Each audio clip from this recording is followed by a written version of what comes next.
Okay, so you are continuing with the solutions to the question. Yeah, so in this part you are going to solve question 11 and then question 12. So the 11 says that let f of x be equal to sec x. You should find what f prime prime of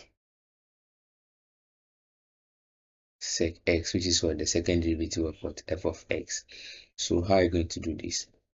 So we have f of x to be equal to sec x.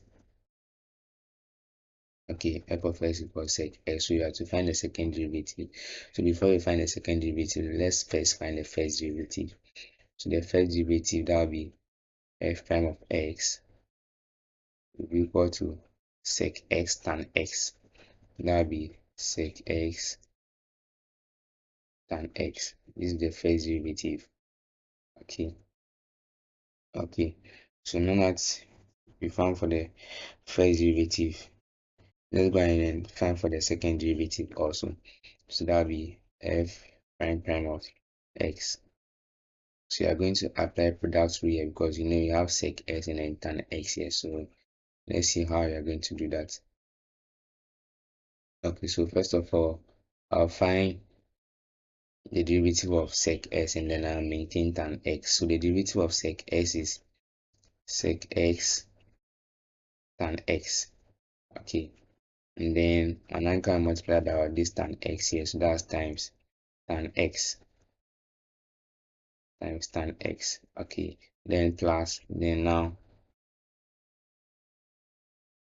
we're now going to find the derivative of what tan x, which is what sec squared x. So that'll be sec squared x. Okay, all right. So we now find the derivative of what tan x, which is what sec squared x times sec itself. That'll be times sec x. That's times sec x. So this is what you have now. So now let's simplify this. So this will give me sec x tan squared x. Okay, sec x tan squared x. This is what I have here. Okay, plus sec cube x. Okay, so this is what you have here. Okay, we can actually leave our answer like this, but we don't have any option like this in the given answers. So that means that you have to break it down. Okay, so for the trig identity, okay, I'm going to substitute the trig identity that relates tan and then sec here. So that is given by tan squared theta. Okay, I'm using theta here. Okay, tan squared theta plus 1 equals what? Sec squared theta. Okay, so that's what you're applying here. So in this case, it's x, so that will be what? Tan squared x plus 1 equals what? Sec squared, sec squared what? X. Okay, so what you do here is that you see you have sec at both sides, so let's factor sec out. So I'm going to factor sec out, so that'll be sec x, okay, into bracket tan squared x plus, we have one outside the ratio, this now become what? Sec squared x. Okay, so this is what you have now. Okay, so none of the factorization has been done. Let's go ahead and then finish up. So now what I'll do is that you know that what tan squared x plus 1 equals what sec squared x. So I'm going to substitute that here. So this will give me sec x to be equal to tan squared x plus, so instead of me writing sec squared x here, you know that what sec squared x is equal to tan squared x plus 1. So that will be plus tan squared x plus 1. So I've written this here. Okay, so now let's go and then simplify this here. So this now becomes sec x, okay, into bracket, we have 2 tan squared. Okay, we have tan here, so it becomes what? 2 tan squared x plus 1. Okay, so I think this will be our answer. So let's take, so that's sec x 2 tan squared x plus 1. Okay, so that's the option B that we have here. So this will be our answer. Okay, so now let's answer the second question also.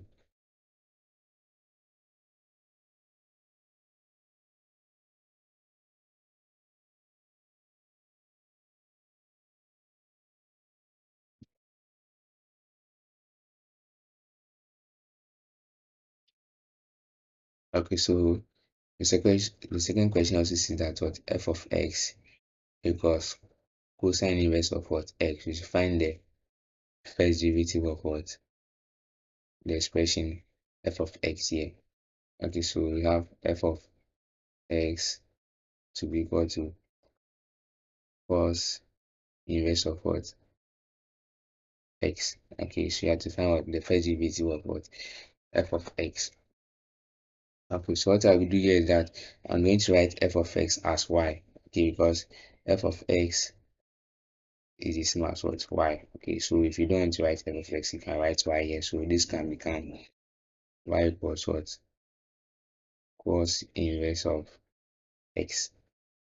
Y equals cos inverse of what x, and this means that x equals what cosine of what y. This means that x equals cosine of y. If y equals cos inverse of x, then this would be the value of what x. Okay, so now in order to have this, what I'll do is that I'm going to differentiate what we have here. Okay, so I'm going to differentiate what we have here. So that'll be the x over the x, and then differentiate this one also. Okay, with respect to x, that'll be the y over what the x. Okay,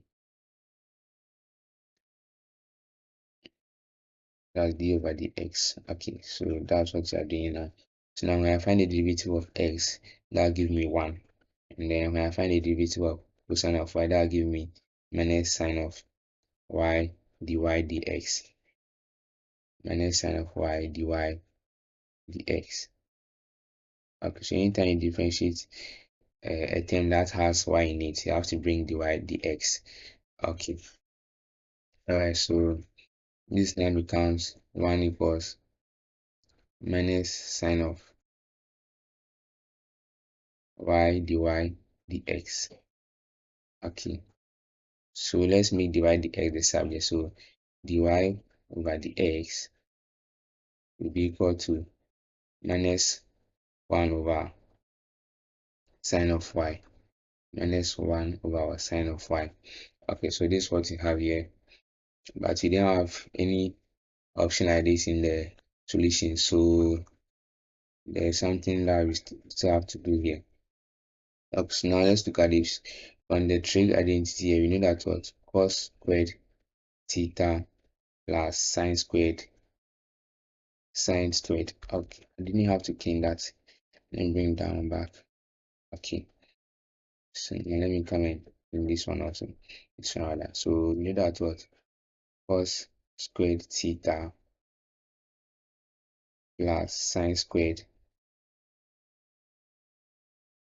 theta equals what 1. So in this case that be cos squared x plus sine squared x will be equal to what will be 1, right?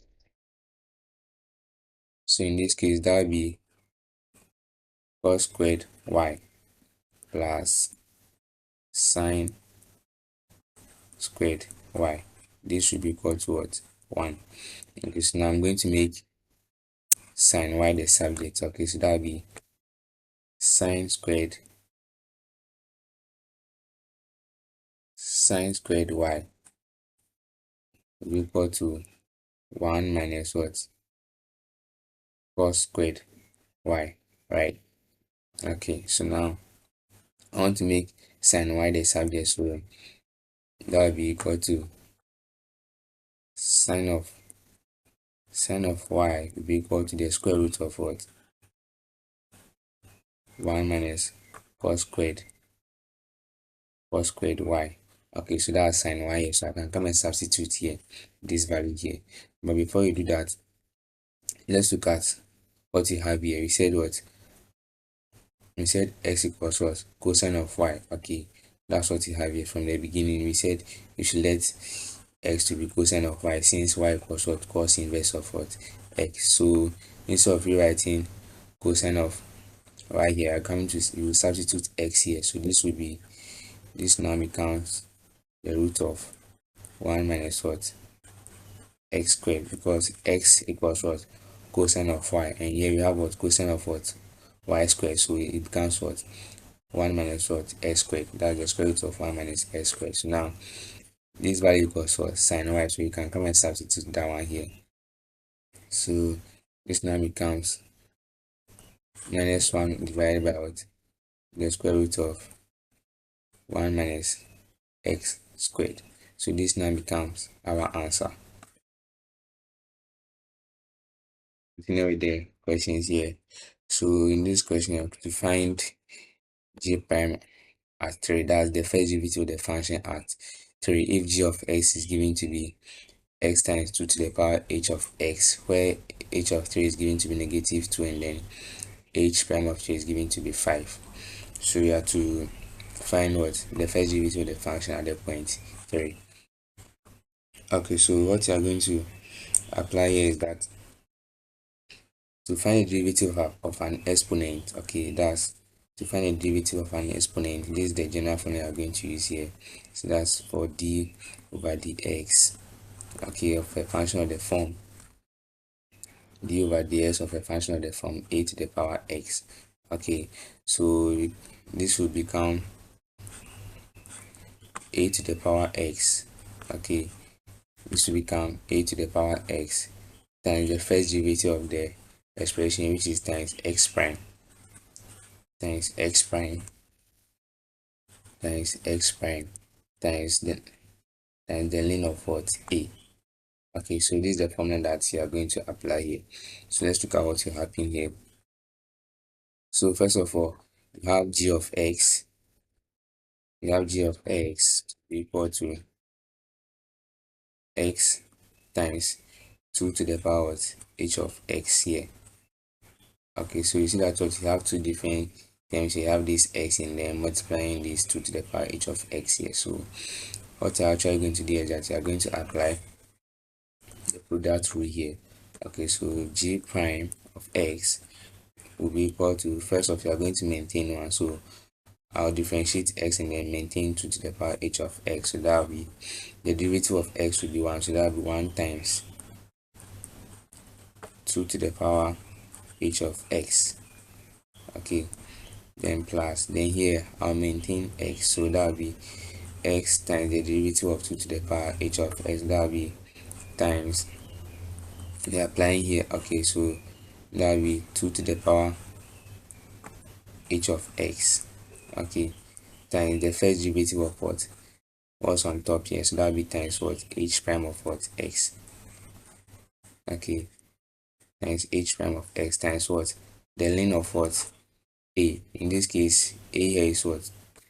Is 2. So that will be times the ln of 2 times the ln of 2. Okay, so this is what you have here. So now let's go back to our question and then do some substitutions. Okay, so from the question,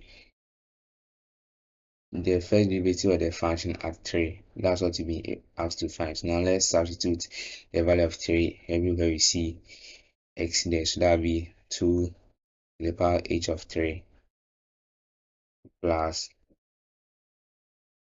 3 times, okay, that's 3 times 2 to the power h of 3, okay, times h prime of what? 3 times h prime of 3 times the ln of 2 times the ln of 2. Okay, so this is what you have now. So now let's go ahead and finish it. So the derivative of the function at 3 will be equal to, okay, I actually have to bring this down a bit. Okay,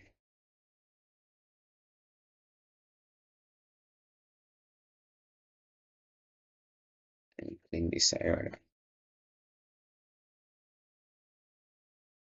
Okay, so now let's continue here. So now let's do the substitution here. So g prime at 3 will be equal to 2 to the power h of 3. Okay, 2 to the power h of 3. This is what we have here. So that's 2 to the power h of 3. And then it's been given h of 3 to be minus 2. So that will be 2 to the power minus 2. Okay, plus 3 times 2. That's 3 times 2 to the power what? H of 3. So that's 3 times 2 to the power minus 2. Okay, times h prime of what? 3. And h prime of 3 is given to be what? To be 5. So that will be times 5 multiplied by the length of what? 2. Okay, so now let's see what will happen here. So 2 to the power minus 2, that give me 1 over 4. 1 over 4. Okay, plus 3 times 2 to the power minus 2. This also give me 3 over 4.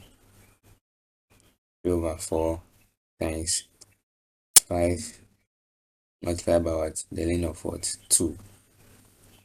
Okay, so now let's go ahead and finish with this. Okay, so when you do this, this will result in 1 over 4 plus 3 times 5. That will be 3 times 5 times length of 2. So that will be 15 length of 2 divided by what? 4. And this will be equal to 1 plus 15 length of 2 all divided by 4. So this will be our final answer. So let's check and see if we have something like that in the options here. Okay, so I think that's the option B here. So this will be our answer. Okay, so now let's solve this question also. This is that suppose x to the power 3 plus y to the power 3 minus 3xy equals 0. What will be dy dx? Okay, so now let's look at how you're going to do this question. This type of question is known as the implicit differentiation, where you have the x and the y terms in the same expression here. So let's look at how you're going to solve such questions. So this is x to the power 3 plus y to the power 3 minus 3xy minus 3xy. This equals what? 0.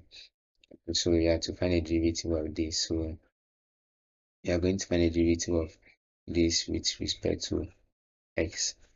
Okay, so that will be d over dx.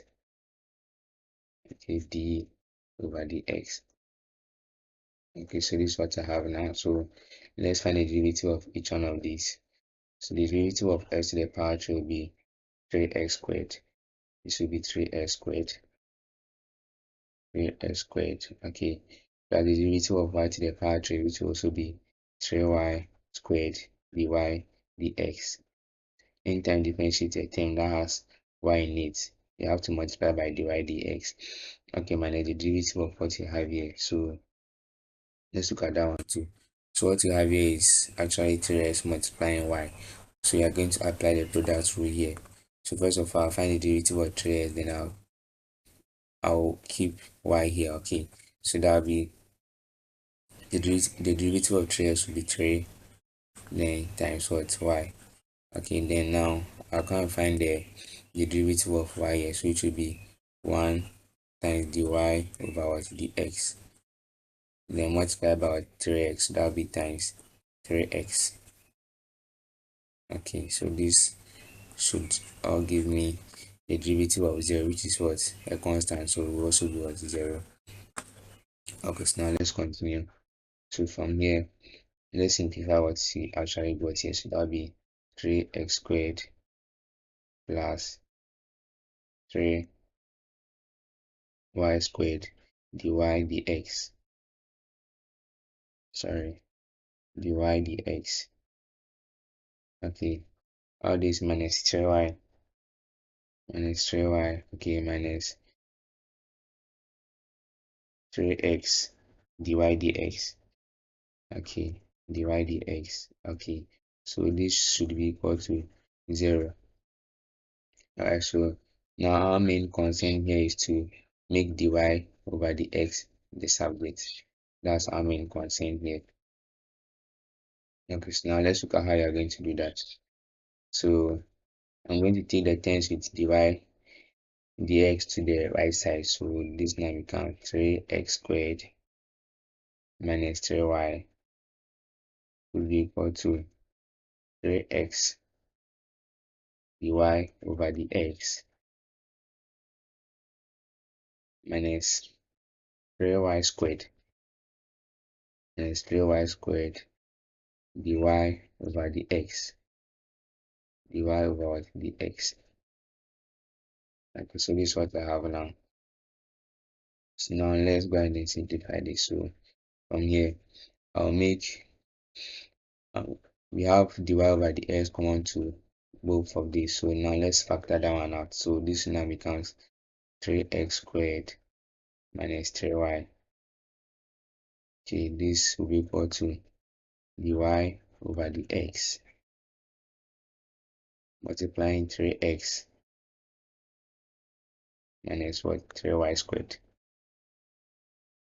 Okay, so this is what you have now. So from here, you're going to divide both sides by what? 3x minus 3y squared divided by 3x minus 3y squared. Okay, so this will actually cancel out here. Okay, so from here we are not done, we can still factor out, we can still do some factorization here. So let's now write this here. So looking at this, I can factor out the 3, so that will be 3 into bracket x squared minus y. Okay, divided by, I can also factor out this 3 as well. That will be 3 into bracket x minus what? Y squared. Okay, so all this should be equal to what? Dy over dx. Okay, so now you can cancel out this 3 here. Okay, so at the end, let's see what you have. So let's see the final answer I've gotten now. So at the end, you have what? Dy over dx to be equal to x to the power 2 minus y, all divided by what? X minus y to the power 2. So let's see if you have such an answer in it. So x to the power 2 minus y, all divided by x minus y to the power 2. So that's the option B that we have here.